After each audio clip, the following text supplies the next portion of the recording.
फीसदी कम हो गए हैं। आप आश्चर्य करेंगे, वहां पर इंसेफ्लाइटिस से मैं इस बार 2 बार वहां से विजिट करके आ गया हूं। इस समय कोई नहीं कह रहा है वहां पे कि इंसेफ्लाइटिस कोई मुद्दा ही नहीं इस समय वहां। और केवल उसी में नहीं, आखिर डायरिया का कारण क्या है? बहुत सारी ऐसी जलजनित बीमारियां होंगी,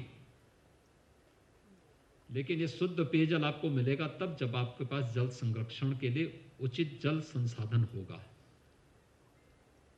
और उस पर हमें ध्यान देना होगा। आप देख रहे होंगे बरसात का समय है,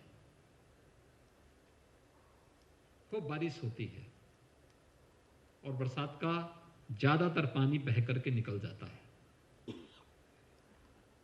हम लोगों ने कानून बनाया है, सरकारी भवनों के लिए हम लोगों ने व्यवस्था लागू की है, विकास प्राधिकरणों से इस बारे में कहा कि आप लोग नक्शा पास करने के लिए कुछ मानक तय करिए, रेन वाटर हार्वेस्टिंग की एक व्यवस्था बनाइए, उसको भी हम लोगों ने लागू किया है। लेकिन कोई भी कार्यक्रम, कोई भी अभियान तब तक सफल नहीं हो सकता जब तक कि वह जन आंदोलन का हिस्सा न बने। एक एक नागरिक की सहभागिता जब तक उसके साथ नहीं जुड़ जाती है, तब तक उसको सफलता की ऊंचाइयों तक ले जाना हमेशा एक चैलेंज होगा, एक चुनौती बनी रहेगी। और यह जो आयोजन है भूजल सप्ताह का, यह इसी के साथ जोड़ करके हम लोगों ने बनाया है। अनेक इसके आयाम हो सकते हैं। बहुत सारी जगह जो पुराने तालाब थे, उन तालाबों के संरक्षण की, उनकी फिर से खुदाई की, खेत तालाब की योजना बुंदेलखंड में, प्रदेश के अंदर अन्य जगहों पे लागू की गई। चेक डैम के माध्यम से भी बहते हुए पानी को, बहाव को रोक करके जल संरक्षण के कुछ नए उपाय अपनाने के प्रयास हुए हैं। रेन वाटर हार्वेस्टिंग के माध्यम से इन कार्यक्रमों को आगे बढ़ाने के कार्यक्रम हुए हैं। पुराने तालाब और कुओं को डिसिल्टिंग करके उनके संरक्षण के भी कार्यक्रम युद्ध स्तर पर चल रहे हैं, व्यक्तिगत स्तर पर भी, शासकीय स्तर पर भी, समाज के सहयोग से भी ये कार्यक्रम चल रहे हैं। अन्य तमाम प्रकार से इन कार्यक्रमों को आगे बढ़ाने का कार्य हो रहा है। साथ साथ सरकार के स्तर पर वृक्षारोपण का भी एक बृहद अभियान प्रारंभ किया गया। मुझे बताते हुए प्रसन्नता है कि हम लोगों ने 2017 से अब तक प्रदेश के अंदर जुलाई प्रथम सप्ताह में वृक्षारोपण महाअभियान के कार्यक्रम के तहत लगभग 100 करोड़ वृक्षों का अब तक प्रदेश के अंदर उन्हें लगवाने की कार्रवाई संपन्न की है।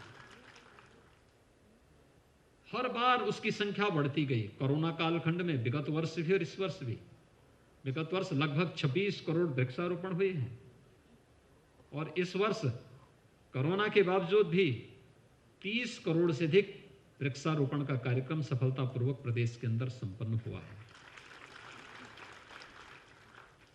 अभी मैं जल पुरुष से बात कर रहा था, राजेंद्र सिंह जी ने इस क्षेत्र में बहुत अच्छा काम किया और उनकी चिंता भी है, क्या हम गंगा जी के तटवर्ती क्षेत्रों में कुछ कार्य कर पाएंगे। और जो कार्य हुए हैं, आप याद करिए, जो गंगा के तटवर्ती क्षेत्रों में जो लोग निवास करते हैं, विगत वर्ष फरवरी माह में हमारी सरकार ने 2 यात्राएं निकाली थी। एक यात्रा बिजनौर से चली थी और एक यात्रा बलिया से चली थी। इन 2 यात्राओं के माध्यम से गंगा नदी की पवित्रता और निर्मलता को बनाए रखने के लिए, आदरणीय प्रधानमंत्री जी के संकल्प के साथ जुड़ने के लिए हम लोगों ने इस कार्यक्रम को आगे बढ़ाया था। उसमें अनेक प्रकार के कार्यक्रम हम लोगों ने रखे। एक जागरूकता का रखा था, दूसरा गंगा जी के तटवर्ती क्षेत्रों में जितनी भी खेती बाड़ी होगी, क्या हम उस खेती को जैविक खेती के साथ जोड़ करके आगे बढ़ा सकते हैं। सरकार ने उसके लिए एक अलग से स्कीम बनाई। जो भी किसान अपने खेतों में खेत के मेड़ पर फलदार वृक्ष लगाना चाहेगा, हम वृक्ष फ्री में देंगे। गंगा जी के तटवर्ती क्षेत्र में एक निश्चित दूरी तक के खेतों में जो केवल फलदार वृक्ष लगाएगा और इस बात के साथ कि सभी बिना किसी केमिकल और फर्टिलाइजर के जैविक पद्धति से इस बागवानी को आगे बढ़ाना चाहता है, सरकार ने 3 वर्ष तक उसे अनुदान के साथ जोड़ने के लिए और फ्री में